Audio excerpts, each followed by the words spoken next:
Boom. Hank videos. Let's go.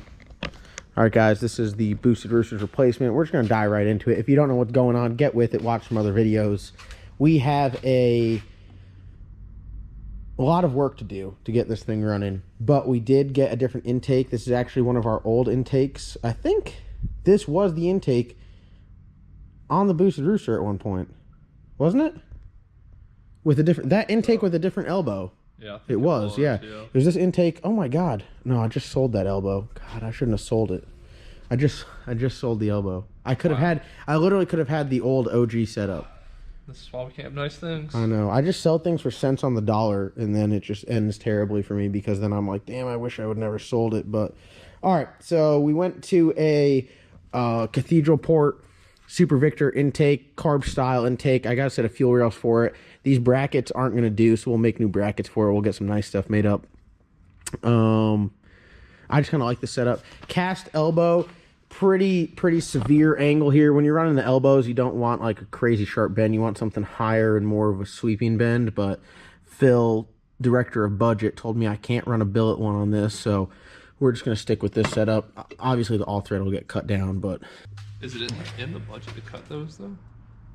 Yeah, I mean we can budget for a couple cutoff wheels. Let me clean the camera, make sure it's clean. All right, now you're looking real good. What up, Wes? Wes back in the videos. This is like throwback days. I know, right? So everyone's saying that we need to get your car finished. That's on the to-do list. We're gonna get the thing fired up before this thing fires up, so it's gonna be happening quick. What do you need left? You just need a couple of odds and end things. All the small stuff. All right, we're gonna get that thing knocked out. But what we're doing today is I went to RPM Motorsports. Shout out to all the guys at RPM, Ryan, Martin, Jeff. Boys always take care of me. And I got some goodies. So I got some header bolts. They are needed because we're going to obviously run headers. Not going to run just open exhaust ports. Got some header gaskets, which the only reason I went with these, a lot of times I just use copper RTV, but I'm out of copper RTV. So we'll use those. Some head gaskets. Very important. These are the 5753 multi-layer gaskets. This is like a Felpro, like single, or it's just junk. You don't want to run these on like a boosted application. Anything making a lot of horsepower, you're gonna blow that thing out. Got some ARP lube because you can never have too much assembly lube.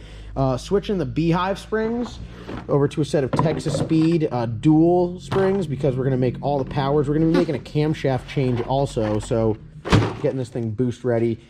When we make a camshaft change, I always put a fresh set of lifters in there.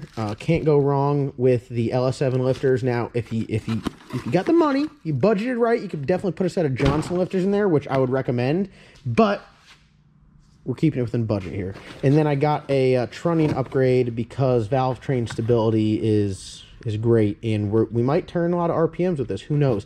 This might be the real deal R&D setup for the camshaft we're going to run. We're going to T-cam, lamb cam in this thing. Some of you guys, if you want to pick with John Boy, so whenever you guys call up there, like T-cam offers some amazing camshaft packages for the LS. They got the big stick, which I have in the Caprice. They have the lamb cam, which we've had in the truck. The Ranger, yeah. Yeah, we had it in the Ranger. The lamb cam is just, it's a choppy cam. It's a big boy. All the T-cam camshafts, they're big. They sound really good, but they make a crazy amount of power. The lamb cam's been 480 at 3,000 pounds, so it ain't no slouch because we got the Black Sheep cam, which is above that, hydraulic roller record camshaft. So for those of you guys that are running, the aftermarket rocker arms, the badass hydraulic roller lifters, the Black Sheep cam is going to be the one for you. The real high end, like you're trying to go, bottom fours. That's what that cam is designed for. We also have in the Corvette, so we do drive around in the street a little bit. But I'd say the lamb cam is solid for all your LS swaps, your junkyard builds, anything really up to like 1,500 horsepower. You make over 1,500 horsepower, start looking at the Black Sheep camshaft, you're getting pretty serious. But 1,500 and down, boosted, the lamb cam, you guys are going to hear it in this thing. It's sick. We're going to go fast. I don't know if this build will go fours, but if it can go bottom fives, I'd be pretty happy with it because we're running E85, Bosch 210s, and it's really, really basic stuff in here. So it's going to be relatively light, though, so it has potential, I feel. That's what I'm thinking. We went 530s at like 3,700 pounds with 800 horsepower. So if this thing goes out there and makes 1,000, I think we're going to rock and roll. Let's see what else we got here. Selling the turbos. Got some TDI turbos on the way. So these gone. See you later, alligator. The 78s and the V-banded housings are just not spec'd right for this application. Also, the intercooler, we can get rid of that because we're going to get one. I don't know if we're going to run this one or not, but probably going to run something a little bit different than that. Some other parts that I ordered, front cover from ICT Billet that's got the drains in there, underdrive balancer from Texas Speed, and then I got like ICT Billet valley cover in stock. Here are our fuel rails, got those.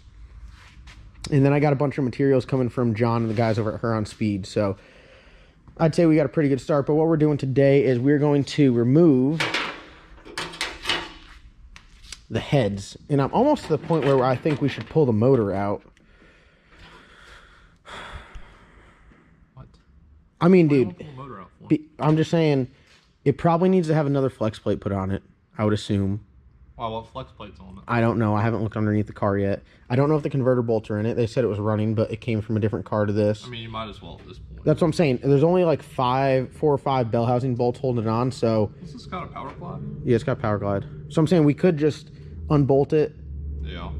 And just... Is that what you want to do? It would probably be easier. You want to make the executive decision right now, just pull it? Yeah. Because, I mean, look, there's the it's only got 2 bolts for the motor mounts. Super easy. So instead of pulling heads, are we pulling the trans tonight? No, I mean, we'll just... just I don't even know what the transmission cross member looks like. We've actually never been underneath this car, so it'd probably be beneficial to put up in the air and look at it. All right, let's do that.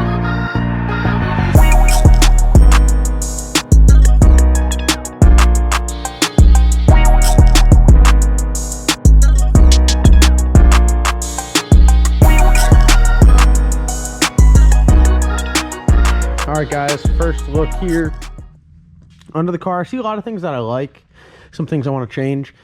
It's got subframe connectors welded on. It's got a lot of like floor structure kind of welded in, crossed and gusseted, which is nice. And drive shaft loops, which are a nice touch. This one here, they had to modify for some reason. It's got like this brace and adjustable upper control arms, which is kind of cool. As you can see, they come back here and they brace to the torque boxes. The upper torque boxes are braced as well with that, whatever, I don't know if this is a kit or someone did, but that's pretty nice. Single adjustable, or it's a single Heim lower control arm, which isn't really the end of the world. But I think what I want to do is just cut the trunk out. So you cut the spare tire well out, and we'll run a... It's got the anti-roll bar on there, nice, 8.8 welded up end. It's got the nice cover on it. The big studs. I mean, it's got a bunch of like the nice stuff that you want on like the Mustangs. Hold on, I don't know if you guys can see. I'll put a light up here so you guys can see a little bit better. But I mean, it's got I mean a lot of nice stuff. But I'd like to do inboard coilovers on it. And so we'll cut the floor out pretty much, and then we'll run a bar across, and then we'll mount the coilovers off there, and they'll attach on the rear end, probably like in here. A little bit better adjustability ride height wise. I know the front I'm gonna slam.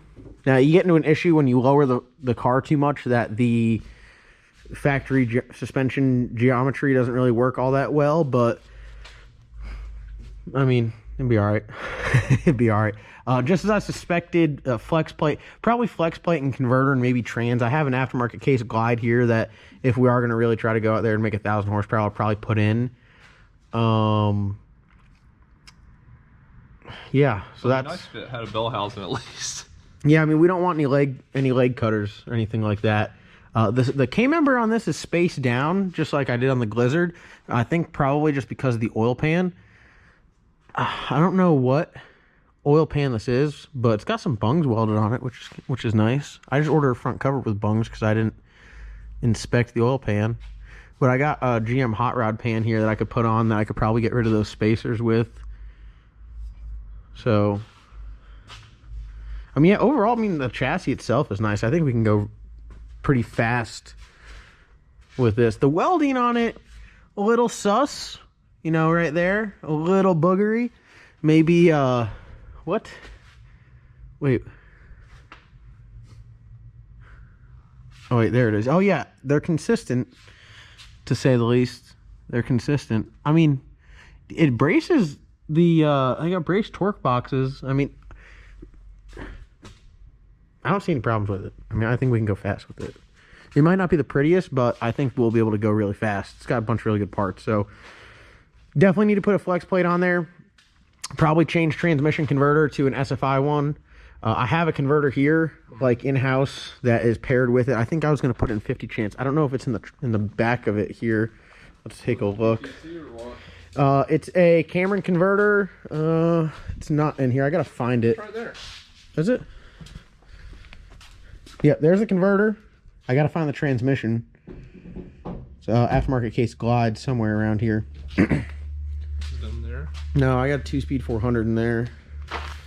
That's a 400 with a JW Bell in there. So never thought I'd have the problem of finding stuff, but I think that's probably what we'll do. I think Chris actually owns that transmission, but he won't mind if I borrow it for a little bit. I know that converter's his. He won't mind if I borrow that for a little bit. It'd be all right. We'll let him drive it a little bit. It goes real fast. That converter is like spec'd out. It's perfect for this build. It's like single turbo, 400-inch and smaller LS on like E85. So I think we probably should be perfect with that converter. I think we can go fast with it.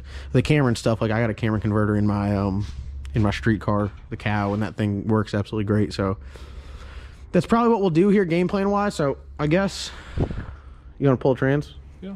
All right, let's get to it.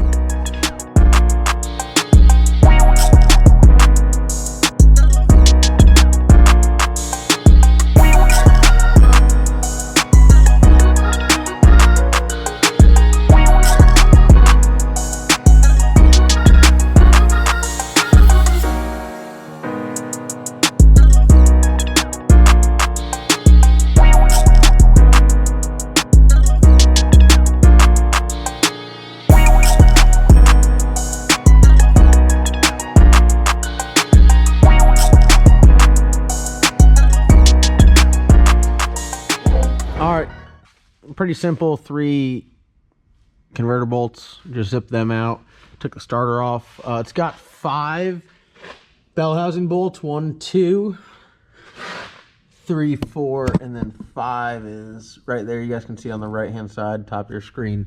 We'll take the 3 out up top, and then we'll come back down here. We'll zip these bolts out right here, and then we'll take the other 2 out, and then we'll be able to get the transmission down, and we'll probably just set it to the side for now. Everything here is quite leaky. A lot of oil. I think it's got a bad rear main seal because the starter was covered in oil. All this stuff's covered in oil. They said the setup ran before, so what we'll do is we'll probably pop the pan off. I'll stick a different pan on it. I know it's supposed to be budget, but like, let's do it right, so when we go to the track we don't have any issues. Put a new pan on it, put a new flex plate on there, new transmission converter. Honestly, we're just short block and a roller is all we purchased. Yeah. but we got some other parts, so I mean, I'm cool with it. I think it'll all work out, but if you can just do it right the first time, then you should be good to go, and that's what we're going with, so we don't have to work on it a bunch when we're at the track. So I guess we'll lower it down and do that.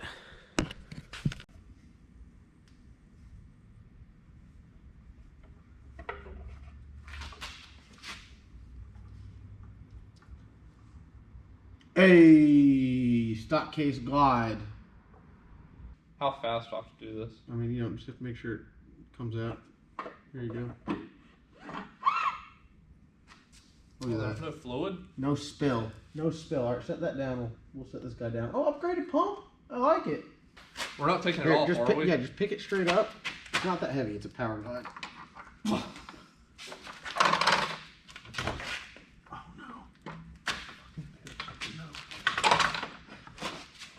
God, didn't even have the transmission linkage hooked up.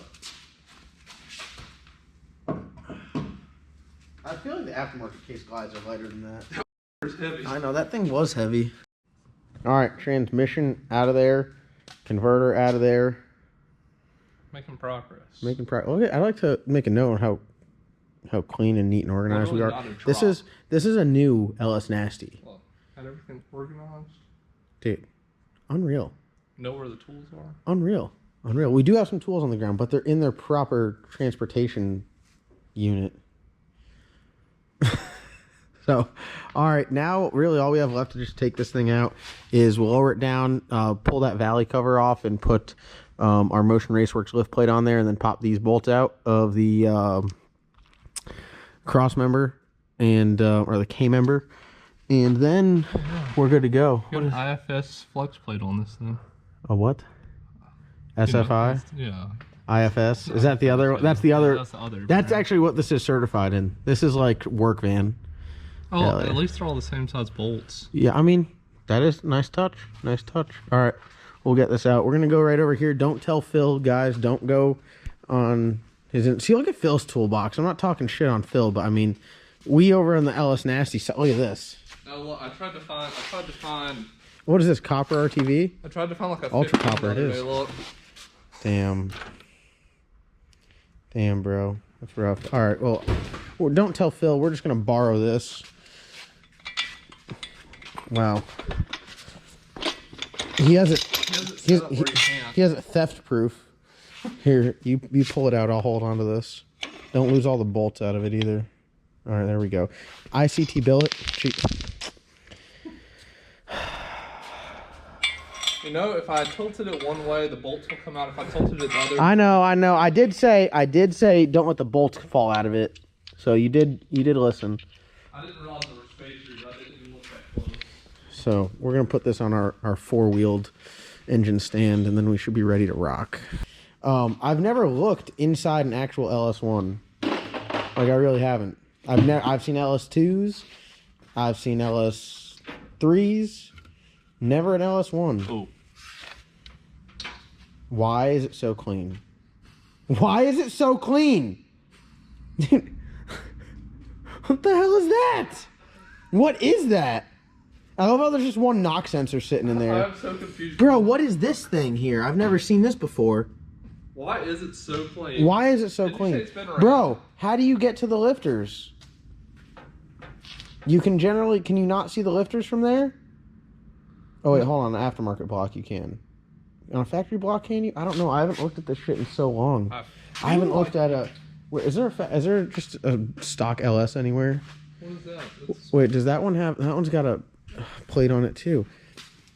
Maybe I think it's just the aftermarket blocks that have the cutouts. Sure? Am I going crazy? I'm going crazy. I can't remember, dude. It's been that long. What is this? Oh, this one's got a plate on it. I'm not trying to sound bougie, but I just can't remember, guys. You know what? I don't think you can see the lifters from there. I think it's only an aftermarket blocks. But sure? It just freaks me out why it's so clean and why there's just one knock sensor in there. Why is it so clean? The cam? You said it's been run. Yeah, the cam. Look at the cam's been run. I mean, look how clean the inside of the head is, though, too. Like. Yeah. All right, let's just slap this Johnny on there. All right, pick it up. It's up.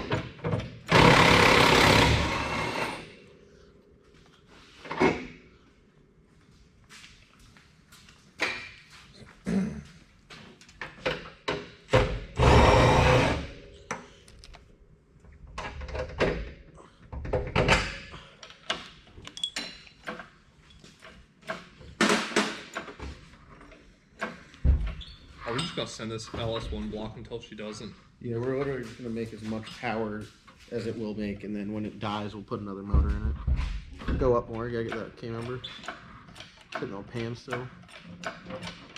Both pistons and rods are in it. All right, now we're about to find out. We'll pop the pan off and see. All right, now go all the way up. It only took 2 days of working on it until we had it back to a roller. What we do best to LS Nasty, have something that doesn't run.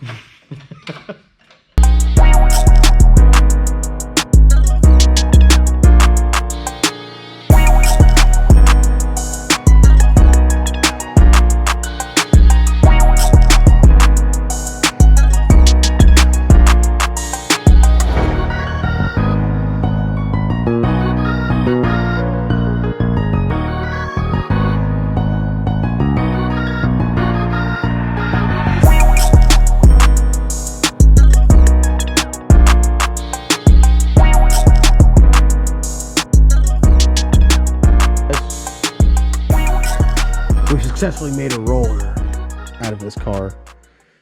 We pulled the motor out, got the transmission out. Tomorrow what I'll do is I'll rip it down just to a bare block.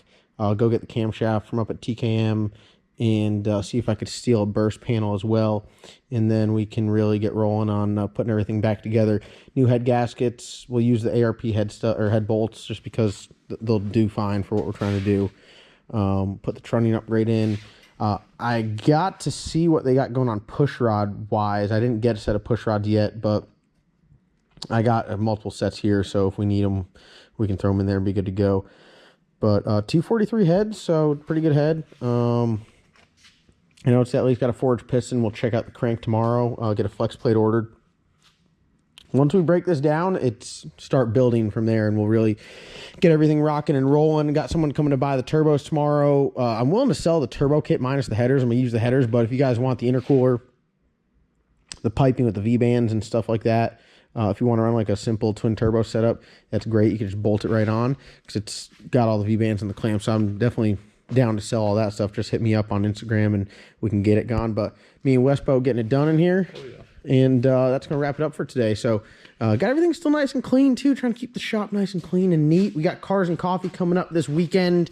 Toys for Tots, November 21st. LS Nasty. Be there, be square. So make it happen. Yes. Be here.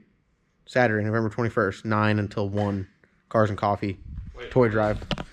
November 21st? You said Saturday? Sunday. Saturday. Sunday. So it is Sunday. It is Sunday.